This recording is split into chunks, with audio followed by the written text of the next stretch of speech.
Pernah kepikiran nggak sih, gimana masalah ekonomi di satu negara bisa jadi pemicu perang dunia? Hari ini, kita bakal bongkar sebuah teori yang cukup provokatif, yang bilang kalau pergeseran ekonomi di Amerika Serikat mungkin lagi mendorong kita semua ke arah konflik besar. Oke, kita langsung ke intinya aja ya. Ada sebuah analisis yang ngasih 3 prediksi yang, wah gila banget. Amerika bakal perang lawan Iran dan bakal kalah, yang akhirnya mengubah dunia selamanya. Prediksi yang berani banget kan? Pertanyaannya, apa sih yang bikin seseorang bisa seyakin itu? Yuk kita bedah logikanya satu persatu.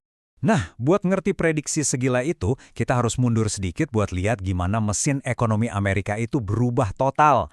Ini tuh kayak cerita tentang gimana raksasa industri yang dulunya jago bikin barang, sekarang malah fokusnya cuma muterin duit. Coba deh, lihat slide ini. Ini nunjukin dua wajah Amerika yang beda banget. Di satu sisi, ada era di mana ekonomi itu soal pabrik, pekerjaan stabil, dan suara buruh didengar. Di sisi lain, era sekarang di mana kekuasaan itu adanya di Wall Street. Nah, menurut analisis yang kita bahas ini, pergeseran ini bukan cuma soal angka, tapi soal siapa yang diuntungkan dan siapa yang tersingkir dalam ekonomi Amerika. Dan angka ini, wah ini nunjukin separah apa keruntuhannya. Coba bayangin, dari hampir setengah kekuatan ekonomi negara, sektor manufaktur sekarang cuma sisa 1/10-nya. Ini bukan cuma angka di grafik loh, ini artinya jutaan pekerjaan hilang, kota-kota industri jadi kota hantu, dan fondasi ekonomi geser total. Konsekuensinya jelas, gede banget. Jadi, apa akibatnya? Pabrik-pabrik beneran ditutup, terus diganti sama kasino keuangan raksasa. Analisis ini bilang kalau pergeseran ini bikin ekonomi jadi nggak stabil banget, kayak rumah kartu yang siap ambruk kapan aja. Kekayaan numpuk di paling atas, dan budaya kerja juga berubah. Dari ayo kita bangun sesuatu, jadi ayo kita jual beli sesuatu. Nah, inilah yang disebut ekonomi rentier. Jadi kaya bukan karena bikin sesuatu, tapi karena udah punya sesuatu. Oke, pertanyaan logis berikutnya, gimana ceritanya Amerika bisa sampai di titik ini? Apa ini emang udah takdirnya, sebuah evolusi alami dari kapitalisme, atau jangan-jangan ada yang sengaja ngerancang ini semua? Nah, menurut teori yang lagi kita bedah ini, semua ini bukan kebetulan. Ini hasil dari sebuah strategi yang disengaja. Amerika ngebangun sebuah kekaisaran finansial global. Yuk kita lihat cetak birunya. 3 momen ini adalah tiang penyangga kekaisarannya. Semuanya dimulai tahun 44, dolar AS jadi rajanya mata uang dunia. Terus, tahun 71 ada langkah cerdas banget. Dolar nggak lagi dijamin pakai emas, tapi pakai minyak. Semua butuh minyak, artinya semua butuh dolar. Puncaknya, tahun 91, Uni Soviet bubar, nggak ada lawan lagi. Amerika bebas ngatur dunia semau mereka. Oke, jadi sistemnya udah kebentuk nih. Sekarang, gimana cara mesin ini kerja buat nyedot kekayaan dunia ke kantong sektor keuangan Amerika? Kunci buat ngerti mesin ini ada di satu konsep, elite capture. Gampangnya gini deh, bayangin sebuah negara jual barang miliaran dolar ke Amerika. Harusnya kan duit itu bikin semua orang di negara itu sejahtera ya. Tapi nyatanya, kebanyakan duitnya ditangkap sama segelintir orang kaya aja, dan nggak pernah nyampe ke masyarakat bawah. Dan slide ini nunjukin siklusnya. Sebuah putaran uang global yang jujur aja jenius. Yuk kita ikuti alurnya. Langkah 1, negara lain jualan barang ke Amerika. Langkah 2, terjadi elite capture, duitnya nggak nyebar. Langkah 3, para orang kaya ini mikir, di mana ya tempat paling aman buat nyimpan duit ini? Jawabannya, Amerika. Langkah 4, jadi mereka investasikan lagi duit itu ke aset di Amerika.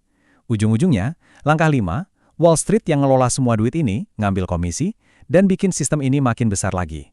Ini lingkaran yang nguntungin segelintir orang. Dan inilah hasilnya. Lihat angka ini. 60%.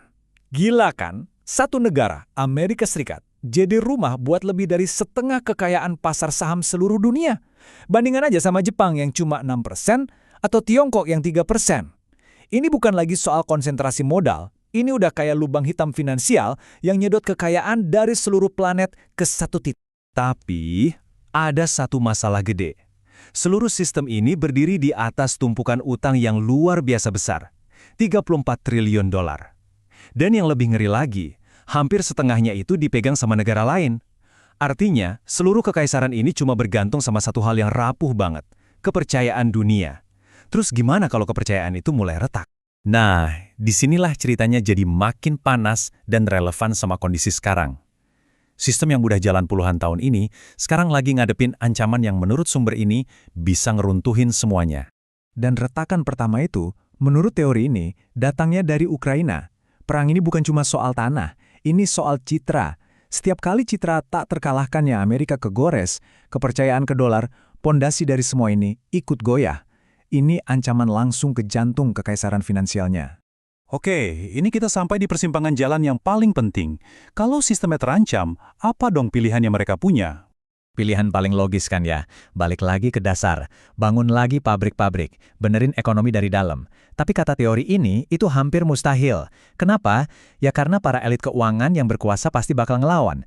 Terus, mentalitas orang udah beda, udah nggak mau kerja di pabrik lagi, dan butuh duit sama waktu yang luar biasa banyak buat muter balik jam. Jadi, kalau benerin dari dalam itu susah banget, sisa pilihan apa lagi? Nah, menurut argumen ini, cuma ada satu jalan keluar yang gampang. Pamer kekuatan ke luar negeri buat nyelamatin sistem yang rapuh ini. Dan target yang paling strategis buat itu, Iran.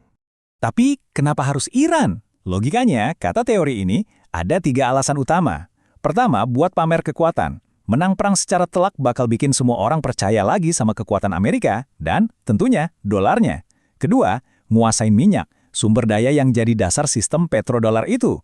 Dan ketiga, ngontrol jalur perdagangan paling vital di dunia. Ini langkah catur geopolitik yang mateng banget. Tapi, ngambil resiko segede itu, ini ngebawa kita ke pertanyaan terakhir yang lebih dalam, soal psikologi di balik kekuasaan itu sendiri. Ada istilahnya imperial hubris, keangkuhan kekaisaran. Ini tuh kayak jebakan psikologis yang udah banyak banget dialami kekaisaran dalam sejarah. Mereka jadi saking kuatnya, sampai mereka beneran percaya mereka nggak mungkin kalah. Mereka jadi tuli sama peringatan, buta sama risiko, dan akhirnya, ya, bikin kesalahan fatal. Dan ini ngebawa kita ke pertanyaan terakhir yang bikin kita semua mikir.